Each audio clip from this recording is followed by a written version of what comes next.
ఇప్పుడే జీ5 app download చేయండి. చూడండి మీ ఫేవరెట్ టీవీ షోస్ ఎప్పుడైనా ఎక్కడైనా.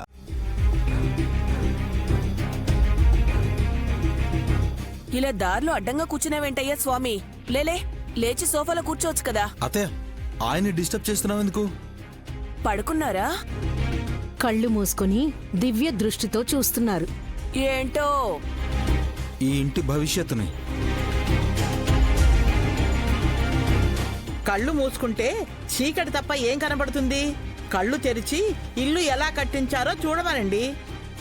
ఇంటి భవిష్యత్ అంటే గోడలు ఇంకెన్నాళ్లు భద్రంగా ఉంటాయని కాదు బామ్మగారు. ఈ ఇంట్లో వాళ్ల బతుకులు బ్రహ్మాండంగా ఉంటాయా లేకపోతే అతలాకుతలమైపోతాయా అని అడిగాము. ఆ ప్రశ్నకి ఏం చెప్పాలో తెలియక కళ్ళు మూసుకోవడం ఎందుకు? ఆలోచిస్తున్నారండి. ఇంకా ఎంతసేపు అని ఆలోచిస్తారమ్మా? మీ అక్కనా లేక మా మేనగోళ్ళ? త్వరగా తేల్చేయమను.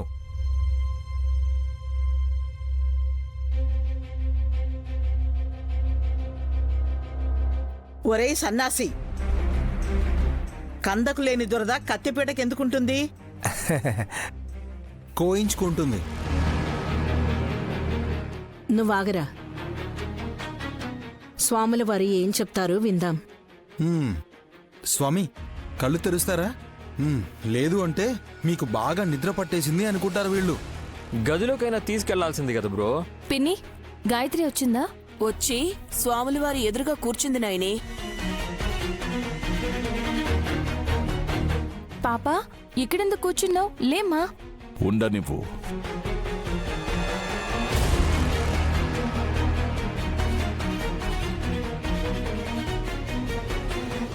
ఏం చేస్తారు? పసిపిల్లని ఏం చేస్తారు నైని? ముద్దులొలికే పాపాయి కళ్ళెదురుగా ఉంటే కన్నుల విందుగా ఉంటుంది కదా. మా పిల్ల జాతకం చెప్తారనుకుంటే ఆ పిల్ల జాతకం చెప్తారా ఏంటత్తా? ఏం చేయదలుచుకున్నారో ఏంటోరా.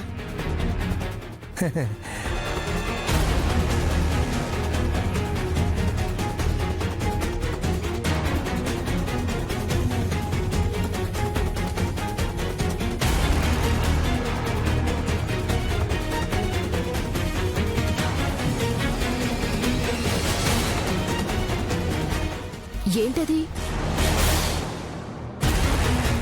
విభూది. ఆయన పెట్టుకున్నట్టు మనకు కూడా అందరికీ అడ్డనామాలు పెడతారనుకుంటా. ఓం నమ శివాయ అని భజన చేద్దాం. భజన. ఏ ఆపండి. ఆయన విభూతిని ఎందుకు బయటికి తీశారు తెలుసుకోకముందే మీరంతా తెలిసినట్టు మాట్లాడతారెందుకు? మీరే చెప్పండి స్వామి. మంత్రం చెప్పించి ఉఫ్ఫుమని ఊదితే ఈ విభూది వెళ్ళి ఆత్మ ఆశ్రయించిన దేహం మీద పడుతుంది.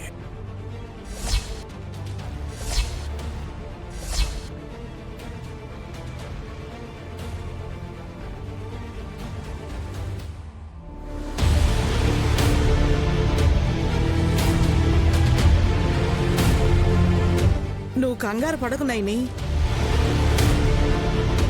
వదిన టెన్షన్ పడుతున్నట్టు చెప్తారేంటి బామ్మ? విభూది చిన్నపిల్ల కళ్ళల్లో పడుతుందని నైని కలవరపడుతుంది బాబు.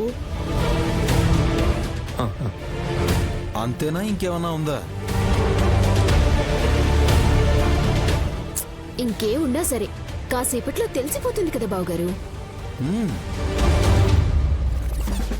అబ్బా, ఊళ్ళంతా పులిసిపోయింది. మనిషి అన్నవాడు 3 పూటలు తింటే నువ్వు 30 పూటలు తింటున్నావు. ఏ రాక్షసుడో నీలో దూరి చచ్చాడని చావగొట్టమన్నాను. ఇంతకీ ఆత్మ ఎక్కడున్నట్టు? నువ్వు ఊరుకోవే. ఇంకెక్కడుంది ఆత్మ?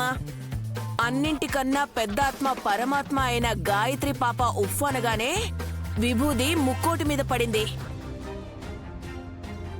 ముక్కోటి ఎముక కాస్త ఒక్కొక్కటిగా విరిగినట్టుంది. ఏం విరిగిందో, ఏమి జరిగిందో? అబ్బా, స్నానానికి వెళ్ళి చూసుకోవాలయ్యా.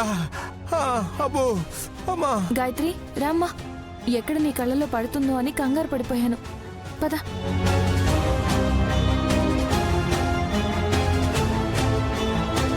మీ విభూతి ప్రయత్నం విఫలమైంది స్వామి.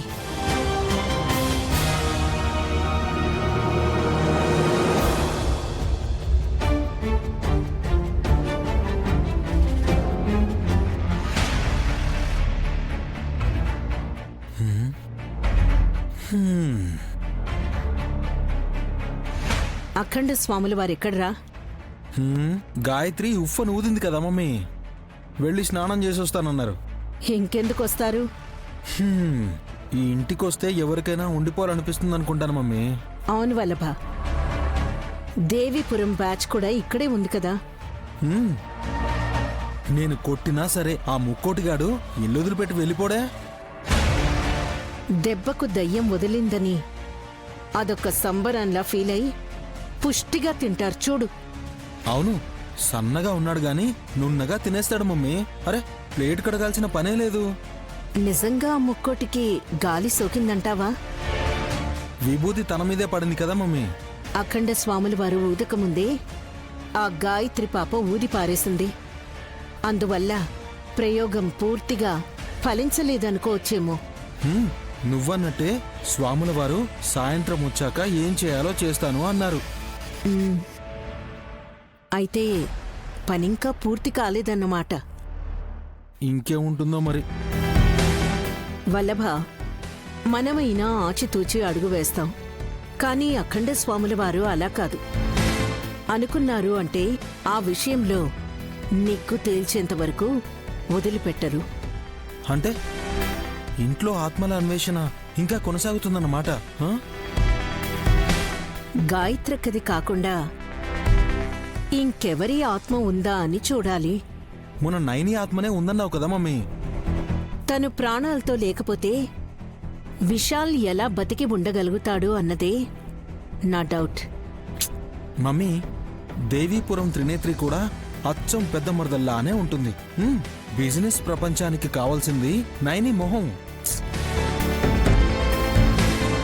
అది సరిపోయినప్పుడు ఇంకేంటి మమ్మీ ప్రాబ్లం? విశాల్ కమర్షియల్ గా ఆలోచించడు వల్లభ. ఇన్ని 100 కోట్లు సంపాదించడానికి తన శక్తి సామర్థ్యాలు మాత్రమే కాదు, జీవిత భాగస్వామి అయిన నైని కూడా కారణమని తనకి తెలుసు. అంతగా ప్రేమించేవాడు ఇల్లు వదిలి త్రినేత్రిని వెతకడానికి ఎందుకు వెళ్తాడు మమ్మీ? అదే అంతుపట్టడం లేదు వల్లభ. మనం అనుకునేదొకటి, జరిగేది ఇంకొకటి. అలాగని ఇందులో నైని పాత్ర ఉందనుకోను. ఎందుకంటే అసలు నైని ఇంట్లో లేదు అన్నది నా గట్టి నమ్మకం. జీ5 యాప్ డౌన్లోడ్ చేసి అన్ని ఎపిసోడ్స్ పూర్తి ఉచితంగా చూడండి.